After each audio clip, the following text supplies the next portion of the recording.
अमीर बहू। सानवी एक बहुत बड़े घर की बेटी है। उसकी शादी हाल ही में आदर्श से हुई है। आदर्श का परिवार एक सफल परिवार होने के बावजूद भी वो सादी जिंदगी जीता है। लेकिन सानवी को ऐसा ही लगता है कि दुनिया में सबसे ज्यादा अमीर उसी का परिवार है।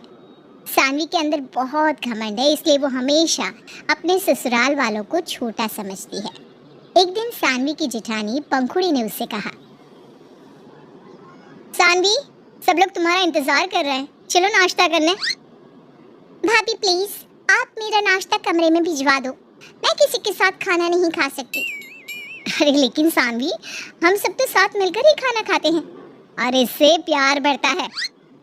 भाभी, ये सब गवार लोगों की चोंचले हैं। मैं अपने मायके में भी अपने कमरे में ही खाना खाती हूँ, मुझे प्राइवेसी पसंद है। हम सब साथ मिलकर खाना खाते हैं, इसका मतलब ये नहीं कि हम गवार हैं। खैर छोड़ो, मैं भिजवाती हूँ तुम्हारे लिए नाश्ता। पंखुड़ी वहाँ से चली जाती है और सारी बात अपनी सास मालती को बताती है। मालती पंखुड़ी से कहती है, छोड़ो बहू, नई नई शादी हुई है ना, इसलिए ऐसा बोल रही है। नई नई जगह एडजस्ट होने में थोड़ी दिक्कत तो होती ही है। मैं उसके लिए प्लेट लगा देती हूँ, तुम जाकर दे आओ। इसी तरह एक दिन घर के सभी लोग एक साथ बैठकर क्रिकेट मैच देख रहे थे और साथ में शोर भी मचा रहे थे। तभी वहां से सानवी गुजरी तो आदर्श ने उसे देखते ही कहा, अरे सानवी, तुम कहाँ इधर उधर घूम रही हो? आओ ना, हमारे साथ मैच देखो ना। इंडियन टीम का प्रदर्शन कितना अच्छा है, बहुत मजा आ रहा है। आदर्श, क्या गवारों वाली बातें करते हो? तुम लोग इतना शोर मचा रहे हो, घर को कितना गंदा कर रखा है। हर जगह चिप्स के पैकेट, पॉपकॉर्न गिरा रखे हैं। ये घर कम मछली बाजार ज्यादा लग रहा है। इतने पढ़े लिखे होकर भी गरीबों की तरह हरकतें करते हो। ये क्या बोल रही हो सानवी? इस घर में सभी तुमसे बड़े हैं, तुम सभी को गवार बोले जा रही हो। तो गलत क्या बोल दिया? देखो आदर्श, मुझे इतने शोर में रहने की आदत नहीं है। तुम अपने घर वालों से बोलो कि अपने अपने कमरे में आराम से मैच देखें। इतना शोर मचाने की क्या जरूरत है? सानवी आदर्श और घर के सभी लोगों की इंसल्ट करके वहां से चली जाती है। आदर्श को बहुत गुस्सा आता है। तभी पंखुड़ी ये आदर्श से कहती है, आदर्श, तुम्हें अपनी पत्नी के ऊपर बहुत गुस्सा आ रहा है ना? लेकिन ये तो कुछ भी नहीं है, ये तो सभी घर वालों के लिए आई तब से ऐसे ही बोली जा रही है। पहले तो माँ और मुझे लगा कि शायद यहाँ एडजस्ट नहीं कर पा रही है, लेकिन इसका व्यवहार तो दिन पे दिन और बुरा होता जा रहा है। पता नहीं इतनी घमंडी और नकचड़ी क्यों है। भाभी, आपने ये बात पहले क्यों नहीं बताई मुझे माँ जी ने बताने के लिए मना किया था। माँ अपने भाभी को क्यों मना किया? अभी सानवी की बच्ची को ठीक करता हूँ। आदर्श, खबरदार अगर तूने बहू को कुछ कहा तो। रिश्ते लड़ाई झगड़े से नहीं बल्कि प्यार से बनते हैं। आज के बाद घर में कोई उसे कुछ नहीं कहेगा। उसे जैसे इस घर में रहना है वो वैसे ही रहेगी। उस दिन के बाद घर में कोई भी सानवी से कुछ नहीं बोलता। उसके जो मन में आता वो वही करती। वो घर का कोई काम भी नहीं करती। एक दिन वो सोचती है, घर का कोई भी सदस्य मुझसे कुछ नहीं कहता। मेरे मन में जो आता है मैं वही करती हूँ। मेरे कपड़े मुझे टाइम से धुले हुए मिल जाते हैं। घर की साफ सफाई मुझे नहीं करनी पड़ती और खाना माँ और भाभी मुझे देकर चली जाती हैं। और तो और खाली प्लेट भी खुद ही लेने आती है। इस घर के लोग थोड़ी अजीब लगते हैं। सानवी ये सब सोच रही थी कि तभी वहाँ पर आदर्श आ जाता है और बिना कुछ बोले बेड पर आकर लेट जाता है। सानवी जब उसे ऐसे देखती है तो कहती है, अरे आदर्श, आप कब आए? मेरा तो ध्यान ही नहीं गया। कुछ बोला भी नहीं, आते ही लेट गए। क्या बोलूँ मैं तुम्हें तो हम सब गवार और भिखारी लगते हैं ना, तो मुझे लगा शायद तुम मुझे ऐसे गवार से बोलना पसंद करोगे भी या नहीं। अच्छा, तो तुम्हारी माँ और भाभी ने तुम्हें मेरे खिलाफ भड़का दिया? और क्या क्या कहा है उन दोनों ने? मेरी माँ तुम्हारी तरह नहीं है। उन्होंने तो मुझे मना किया था कि मैं तुमसे कुछ ना बोलूं, और आज के बाद मेरी माँ या भाभी के बारे में तुम भी कुछ मत बोलना।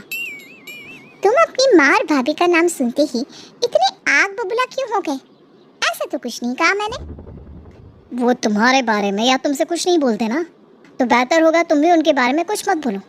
और तुम्हारे पास उनके खिलाफ बोलने के लिए है ही क्या? तुम्हारा हर काम तो वही करती हैं और कभी तुमसे कुछ कहती भी नहीं। जब से तुम शादी होकर इस घर में आई हो, तुमने घर के किसी भी काम में हाथ बटाया है? अरे सबको छोड़ो, तुमने मेरा और अपना भी कोई काम नहीं किया आज तक। ये बोलकर आदर्श सो गया। लेकिन सानवी को पहली बार ऐसा लगा कि उसे किसी ने आईना दिखा दिया। आदर्श की बातों ने उसे अपने बर्ताव पर सोचने को मजबूर कर दिया। एक दिन सभी लोग साथ में बैठकर नाश्ता कर रहे थे और सानवी सबसे अलग बैठकर अपने फ़ोन में लगी हुई थी। तभी वहाँ उसके पिता महेश आ गए। महेश मालती के सामने हाथ जोड़ते हुए कहने लगे, नमस्ते समधन जी, कैसे हो आप? सानवी ने पहली बार किसी के सामने अपने पिता को इतना झुकते हुए देखा था। उसे ये देखकर हैरानी हुई और वो सोच में पड़ गई। मेरे पापा के आगे पीछे लोगों की भीड़ लगी रहती है और वो यहाँ मेरी सास के सामने इतनी विनम्रता से झुककर नमस्ते कर रहे। बात कुछ समझ में नहीं आ रही। सानवी ये सब सोच ही रही थी कि तभी उसकी सास ने उसे आवाज देते हुए कहा, सानवी बहू, तुम्हारे पिताजी आए हैं, मिल लो। मैं तब तक चाय नाश्ता बना लेती हूँ। सानवी अपने पिता से मिलने आती है और कमरे के बाहर खड़ी रहती है। वो अपने पिता की बातें सुन रही थी। उसके पिता उसके पति और सास से कहते हैं, समधन जी, इस बार मुझे बिजनेस में बहुत नुकसान हुआ है, इसलिए मुझे आपकी छोटी सी हेल्प चाहिए। आदर्श ने जैसे ही ये बात सुनी वैसे ही उसने अलमारी में से 10 लाख रुपए निकालकर अपने ससुर के हाथ में रख दिए। ये लीजिए पापा जी, पूरे 10 लाख रुपए हैं। इन पैसों से आप दोबारा से अपना बिजनेस स्टार्ट कर सकते हैं। अब बिल्कुल भी चिंता मत कीजिए। बेटा, तुमने बिना पूरी बात सुने मुझे 10 लाख रुपए दे दिए। लेकिन बेटा ये बहुत ज़्यादा है, मुझे इतने रुपए नहीं चाहिए। भाई साहब रख लो, बिजनेस के काम तो ऐसे ही होते हैं, क्या पता आगे ज़रूरत पड़ जाए। और इसके अलावा किसी भी चीज़ की ज़रूरत हो तो बता देना, हम सब आपके अपने ही तो हैं, किसी बात की चिंता मत करना। आदर्श आपके बिजनेस को चलाने में भी आपकी मदद करेगा। बहन जी, अपनी बेटी के लिए ऐसा परिवार पाकर मैं तो धन्य हो गया। आदर्श तुम दामाद नहीं बेटे हो। पापा जी बिल्कुल ठीक कहा आपने, और अब से आप मुझे बेटा ही समझेंगे। देखिए, आपको किसी भी चीज़ की ज़रूरत हो ना तो आप बिना झिझक हमें बता सकते हैं। हाँ, आप दोनों की बातों के चक्कर में चाय ठंडी हो गई, मैं दोबारा गर्म करके लाती हूँ। थोड़ी देर बात करने के बाद महेश वहाँ से जाने लगा। तभी उसकी नज़र एक तरफ खड़ी अपनी बेटी पर गई। महेश सानवी के पास गया और बोला, बेटा, मैंने तुम्हारी शादी बहुत सोच समझकर इस घर में की है। तुम्हारे ससुराल वाले बहुत अच्छे हैं, इनके पास इतना पैसा है कि तुम सोच भी नहीं सकती, लेकिन फिर भी ये लोग सादा जीवन जीते हैं। हमारा घर तो पैसों से बना है, लेकिन इनका घर प्यार से बना है। और तुम्हारे ससुराल वाले दान पुण्य का काम भी बहुत करते हैं। महेश अपनी बेटी से मिलकर वहाँ से चला गया और सानवी वहाँ खड़े होकर अपने बर्ताव के लिए शर्मिंदा थी। उसे समझ में नहीं आ रहा है कि वो अपने ससुराल वालों से माफ़ी कैसे मांगे।